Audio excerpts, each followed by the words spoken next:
Hello everybody, एक बार फिर से आपका स्वागत है आपके अपने यूट्यूब चैनल पर जिसका नाम है सक्सेस हरियाणा। तो आपके लिए बहुत ही बड़ी गुड न्यूज़ है भाई, बहुत ही बड़ी गुड न्यूज़। जो आप बार बार सीईटी क्वालिफाई को लेकर के बातें करते थे, हम भी कहते थे कि जी क्वालिफाई होना चाहिए, सभी का फ़ायदा है। तो उसको लेकर के एक बहुत ही बड़ी अपडेट आई है। मुख्यमंत्री नायब सिंह सैनी की अध्यक्षता में बैठक में सीईटी को क्वालिफाई करने पर चर्चा हुई। ठीक है, तो ये चर्चा कहाँ हुई है? अभी बैठक थी उसमें। इसके बारे में डिटेल से बात करूँगा, उससे पहले एक चीज़ और देख। ये मेरा टेलीग्राम का ग्रुप है। इस टेलीग्राम के ग्रुप में आप जुड़ना चाहते हैं तो डिस्क्रिप्शन में लिंक है। लगभग 20,000 साथी अपने यहाँ पे जो है जुड़ चुके हैं, 20,000 साथी। और यहाँ पे मैं सारी चीज़ें शेयर करता रहता हूँ। ठीक है, अगर आप जॉब के लिए ढूंढना चाहते हो ग्रुप तो ये जुड़ जाओ।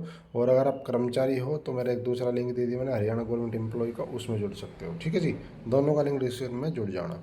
देखो, अब यहाँ पे कुछ चीज़ें हैं जो जानकारी दी गई है जिसमें कुछ चर्चा के योग्य बात भी है। क्या? देखो, सबसे पहला तो क्या है, कुल 24,420 पद थे अभी जो रिजल्ट आया है। इनके लिए अगर टोटल देखें हम सब कुछ, जिसमें हरियाणा पुलिस भी आ गया, आपका ग्रुप 56-57 भी आ गया, जेई वगैरह सब आ गया, टोटल 50,566 बच्चे शॉर्ट लिस्ट हो पाए। क्यों? क्योंकि एक बच्चा हर जगह रिपीट हो रहा था। तो ये 4 गुना कहाँ हुए? ये हुए लगभग 2 गुना, लगभग 2 गुना बस। तो फिर कहाँ से 4 गुना हुए? होने चाहिए थे 96,880, अगर 4 गुना होते तो, लेकिन हुए नहीं। क्यों? क्योंकि यूनिक कैंडिडेट जो है वो हो नहीं पाया। एक ही बंदा हर जगह काउंट हुआ तो वहाँ पे 4 गुना में गिना गया, लेकिन नौकरी लगा एक, तो इसलिए वो नहीं हो पाया। और यहाँ पे एक चीज़ और लिखी है, 15,600 बंदे ऐसे हैं जो एक से ज़्यादा ग्रुप में शॉर्ट लिस्ट हुए। इनमें से 535 तो 3 से ज़्यादा ग्रुप में शॉर्ट लिस्ट हुए। और एक से ज़्यादा पदों के लिए 19,000 उम्मीदवार शॉर्ट लिस्ट हुए, जिनमें से 7400 314 पदों के लिए शॉर्ट लिस्ट। मतलब ये डाटा उन्होंने दिया है आयोग ने। और लिखित परीक्षा से पहले उम्मीदवारों का जो दावा है उसका सत्यापन जो है उसके बारे में भाई हुई मीटिंग में। तो आयोग ने मुख्यमंत्री कहा कि जी वर्तमान लिखित परीक्षा 4 गुना के योग्य उम्मीदवार शॉर्ट करने के लिए आयोग को कम से कम 8 से 10 गुना उम्मीदवार दस्तावेज की जाँच करनी पड़ती है। यह संख्या लाखों में जाती है। उदाहरण के लिए अगर गुरु 56 की परीक्षा के लिए आयोग को 4 गुना योग्य उम्मीदवार चुनने हैं तो लगभग 4.3 लाख विभिन्न दस्तावेज की जाँच करनी पड़ी। इसे प्रतिबंध करना बहुत जोखिम भरा है, क्योंकि थोड़ी सी चूक भर्ती प्रक्रिया को रोक सकती है। सबको पता है अगर थोड़ी गड़बड़ हुई तो बच्चे कोर्ट में तुरंत पहुंच जाएंगे। इससे वित्तीय जो बोझ बढ़ता है, अनावश्यक देरी होती है। इससे उन्हें वैध अदालती मामलों में स्थिति उत्पन्न हो जाती है जिनके दस्तावेज किसी भी न किसी कारण से अस्वीकृत हो जाते हैं। जैसे अभी बीसी ओबीसी का केस चला था, एक अभी चल रहा है ओल्ड सर्टिफिकेट का। दूसरा एक आरक्षण का मुद्दा है इसमें, ये वाला, इस पे भी बड़ी समस्या है। क्या है, अभी सीटी पॉलिसी के अनुसार जो उम्मीदवार शॉर्टलिस्ट करते हैं उसको उसी की कैटेगरी में ही आरक्षण दिया जा रहा है, और उसी की कैटेगरी में शॉर्टलिस्ट करने को आरक्षण नहीं कहते हैं। ठीक है, आरक्षण का मतलब होता है टॉप पर बच्चा अगर जनरल की कट ऑफ को कंडीशन को क्वालिफाई कर रहा तो उसको जनरल में भेजो, और कम नंबर वाला आरक्षित श्रेणी में रहेगा, वो होता है आरक्षण। लेकिन यहाँ पे आरक्षण नहीं है, प्री में आरक्षण नहीं है, मेंस में आरक्षण दे रहे हैं। और मेंस में आरक्षण फिर इसलिए नहीं देते कि आप भाई वहाँ पे वो हुआ था, तो मतलब कुल मिला के खत्म है कहानी। तो इन्होंने कहा है अभी सीटी पॉलिसी में शॉर्टलिस्ट जब कर रहे हैं तो आरक्षण कैटेगरी के अनुसार दिया जा रहा है। वास्तव में आरक्षण नियमों का पालन नहीं हो पा रहा। देखा, जो मैं कह रहा हूँ वही चीज़ ये कह रहे हैं। आयोग ने जानकारी दी, इससे असामान्य स्थिति पैदा होती है। कई बार आरक्षित श्रेणी कट ऑफ सामान्य श्रेणी से पार हो रही है, कई बार नहीं, हर बार हो रही है। आप कोई भी कट ऑफ ले लो, जनरल से ज़्यादा आरक्षित श्रेणी की हो रही है। आज से पहले हरियाणा पुलिस में फिजिकल होता था, जब वहाँ पे बीसीबी और ईडब्ल्यूएस, इन दोनों की कट ऑफ जनरल से ज़्यादा थी। अब भी जो हुए उनमें भी बहुत ज़्यादा ग्रुप की कट ऑफ जनरल से ज़्यादा है। क्यों? क्योंकि आरक्षण नहीं हो रहा।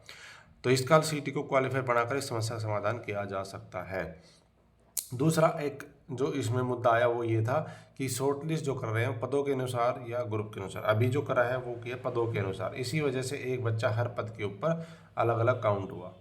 अगर ग्रुप में भी होता तो जैसे मान लो 7,000 पोस्ट थी, 56 की या 57 जो भी था ये, तो 7 चौक 28,000 आते सीधे निकल के कैटेगरी के अनुसार अलग अलग। लेकिन इन्होंने क्या किया कि भाई पटवारी में जो है वो गिन दिया, फिर वही बंदा ग्राम सचिव में गिन दिया, वही बंदा इंस्पेक्टर, वही बंदा टैक्सेशन, वही एक्साइज, वही म्यूनसिपल कमेटी, वो बंदा 10 जगह आ गया ऊपर वाला। इसलिए बच्चे 2 ही गुना हो पाए, 4 गुना नहीं हो पाए।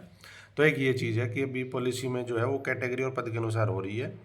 तो आयोग ने जानकारी दी कि सीईटी नीति के अनुसार शॉर्ट लिस्ट के बारे में एक मुद्दा चल रहा है कि रिक्तियों को समूहवार या पदवार लिया जाना है या नहीं।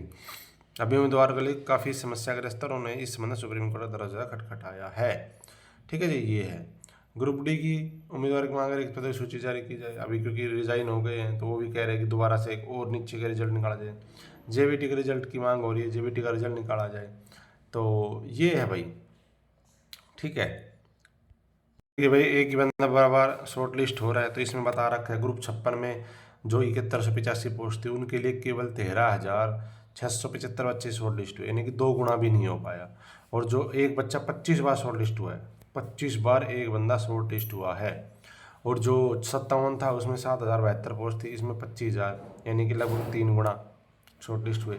जेई में जो है उसमें पदों की संख्या 981 थी, बच्चे 1905, यानी कि लगभग 2 ही गुना हो पाई। इस तरीके से शॉर्ट लिस्ट हुआ है। तो इन्होंने यही कहा कि एक तो ये भी चल रहा है कि जो बंदा मान लो प्री में कम नंबर ले पाया, अब ये थोड़ी कि वो मेंस में भी कम ही नंबर लाएगा। ऐसे देखे हैं मैंने खूब, जो प्री में टॉपर थे और मेंस में उनके नंबर 50 आ रहे हैं, लेकिन नौकरी हो गई क्योंकि पहले का पॉलिसी के अकॉर्डिंग उनका दावा ठीक है, बनता है। तो ऐसा नहीं है कि पहले अगर कम नंबर है दूसरे में कम आएगा, पहले में ज़्यादा है तो पहले दूसरे में ज़्यादा है, ऐसा कुछ नहीं होता। तो इस चीज़ों के बारे में भाई इनकी जो है वो है। बाकी क्वालिफाई करने की चर्चा इन्होंने की है। अब देखते हैं, अखबार में तो यही आ रहा है कि आयोग ने कहा है कि क्वालिफाई होना चाहिए। बाकी मुख्यमंत्री जी की यहाँ पे बैठक थी तो अब फाइनल फैसला होना अभी बाकी है। इन्होंने अपनी समस्या रख दी है कि ये समस्या आती है 4 गुना, 5 गुना, 7 गुना में। तो अब देखते क्या होता है। बाकी आप लोग भी अपनी मांग को जारी रखो और अपने अपने तरीके से मुख्यमंत्री जी तक, राजेश खुल्लर जी तक और चेयरमैन तक, इन तक अपनी मांग पहुंचाते रहो, ठीक है जी। तो ये चीज़ है। बाकी अब आगे जो होगा मैं आपको शेयर करता रहूँगा। टेलीग्राम पे जुड़ जाओ, चैनल को सब्सक्राइब कर लो और बेल आइकन को प्रेस नहीं किया तो कर देना ताकि आपको अपडेट मिलते रहे। Thank you. जय हिंद, जय भारत, जय हरियाणा। आपका दिन शुभ हो।